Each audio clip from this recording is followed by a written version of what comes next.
Halo pemirsa GPR TV dari Sabang sampai Merauke, dari Miangas hingga Pulau Rote. Kembali lagi bersama Bilki Sabila dalam program Kominfo Newsroom. Halo pemirsa GPR TV dari Sabang sampai Merauke.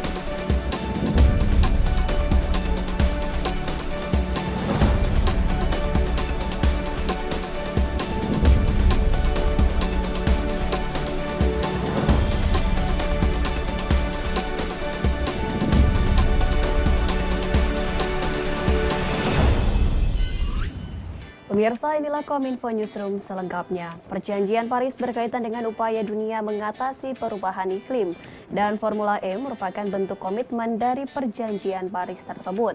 Kendaraan bermotor di Indonesia menyumbang 27% emisi karbon.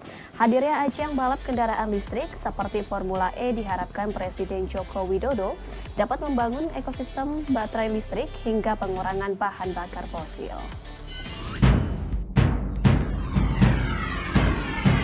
Setelah menandatangani perjanjian Paris terkait dengan upaya untuk menyelamatkan bumi dari perubahan iklim, kini Indonesia kembali menunjukkan komitmennya, yakni dengan terselenggaranya Formula E di Ancol, Jakarta Utara. Formula E yang disebut sebagai ekonomi masa depan Indonesia ini juga bertujuan untuk mendukung terwujudnya zero emission. Saat ini sektor transportasi atau kendaraan bermotor di Indonesia menyumbang 27% emisi karbon.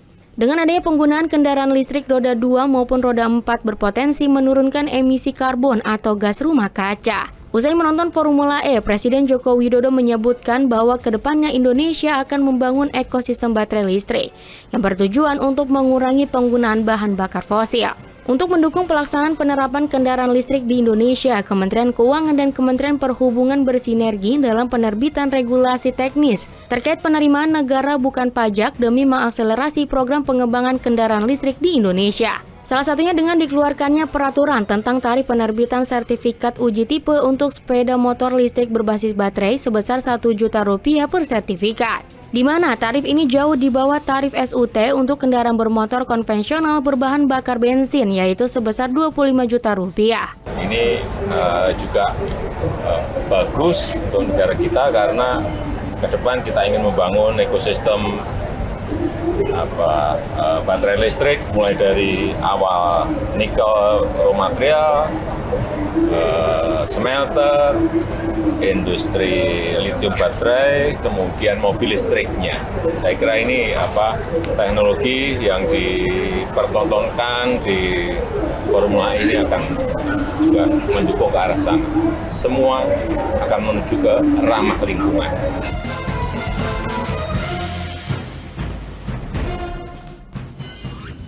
Di kesempatan lain, Presiden Republik Indonesia Joko Widodo bertemu dengan Perdana Menteri Australia Anthony Albanese di Istana Bogor. Pertemuan ini membahas kerjasama dalam berbagai bidang seperti perdagangan, investasi, hingga pariwisata.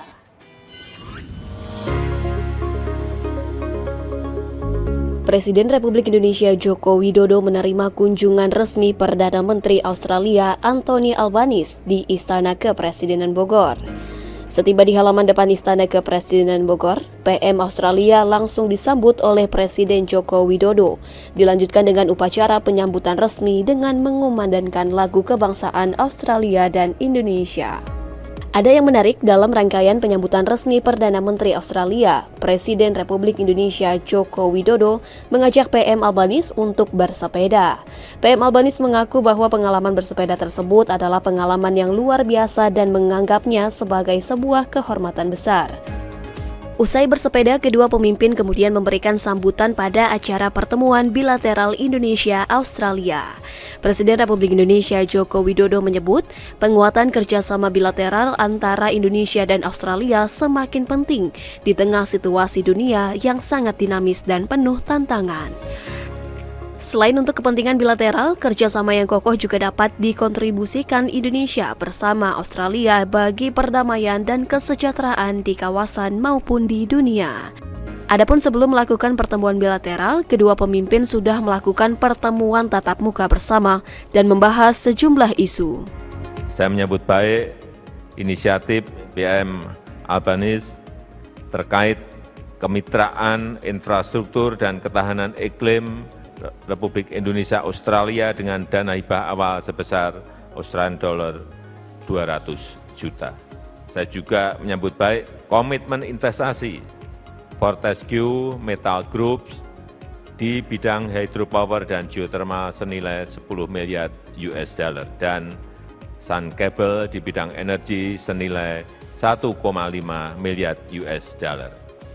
Untuk isu kawasan dan dunia, kita antara lain melakukan tukar pikiran mengenai perang di Ukraina, kerjasama Indo-Pasifik, dan penguatan kemitraan pembangunan di Pasifik. Secara umum, saya menyampaikan kembali posisi konsisten Indonesia bahwa hubungan baik kedua negara dapat memberikan kontribusi bagi perdamaian dan kemakmuran kawasan.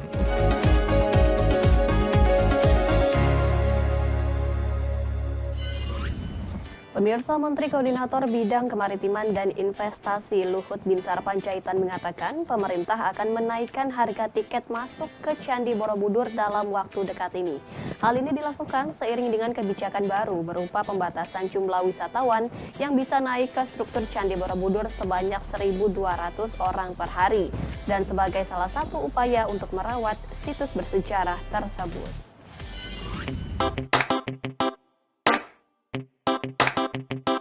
Menteri Koordinator Bidang Kemaritiman dan Investasi Luhut Binsar Panjaitan menegaskan bahwa rencana pembatasan kuota pengunjung dan kenaikan tarif untuk naik ke area stupa Candi Borobudur merupakan upaya pemerintah untuk menjaga warisan budaya dunia tersebut. Sebagai situs sejarah, Candi Borobudur memiliki berbagai kerentanan dan juga ancaman yang saat ini mulai mengalami pelapukan. Sehingga pemerintah dengan tegas melakukan penanganan secara khusus demi menghargai Candi Borobudur sebagai situs umat Buddha di Indonesia. Menteri Luhut juga menjelaskan bahwa ia tidak akan menaikkan harga bagi para wisatawan lokal dengan mempertimbangkan untuk menyediakan tarif khusus bagi warga Provinsi Jawa Tengah dan daerah ibu kota Yogyakarta. Namun, Menko Luhut juga memastikan bahwa rencana kenaikan tarif untuk turis asing menjadi 100 US dollar tidak akan berubah.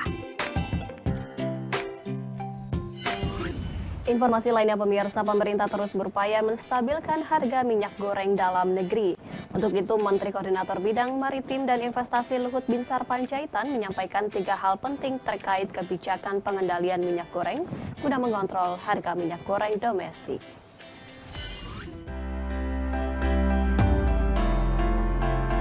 Pemerintah Indonesia terus berupaya menstabilkan harga minyak goreng di dalam negeri. Menko Marves Luhut Binsar Panjaitan dalam jumpa pers daring menyampaikan 3 poin penting terkait kebijakan yang dilakukan pemerintah untuk mengontrol harga minyak goreng domestik. Pertama, pemerintah telah membuka peluang lebih dari 1 juta ton ekspor sawit dengan menggunakan basis kontribusi realisasi domestik melalui program Sistem Informasi Minyak Goreng Curah atau SIMIRA. Saat ini jumlah pungutan ekspor atau JPE yang terbit mencapai 251 persetujuan dengan CPO yang bisa diekspor mencapai 302.000 ton. Kedua, pemerintah resmi mengubah kebijakan minyak goreng curah dari yang semula berbasis subsidi menjadi berbasis pemenuhan kewajiban pasar domestik atau DMO dan kewajiban harga domestik atau DPO.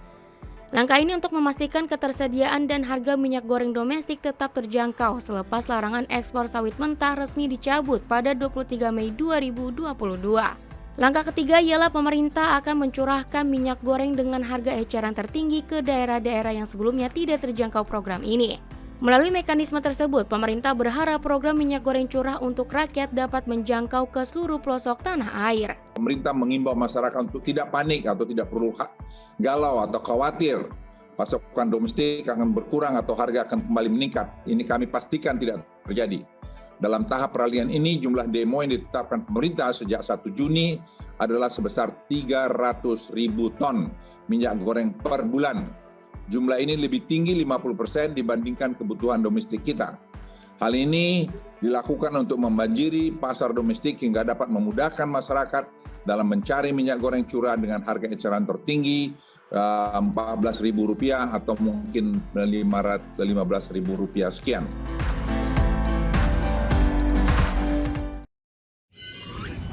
Pemirsa, usai jeda kami akan kembali dengan beragam informasi lainnya. Tetaplah bersama kami dalam Kominfo Newsroom.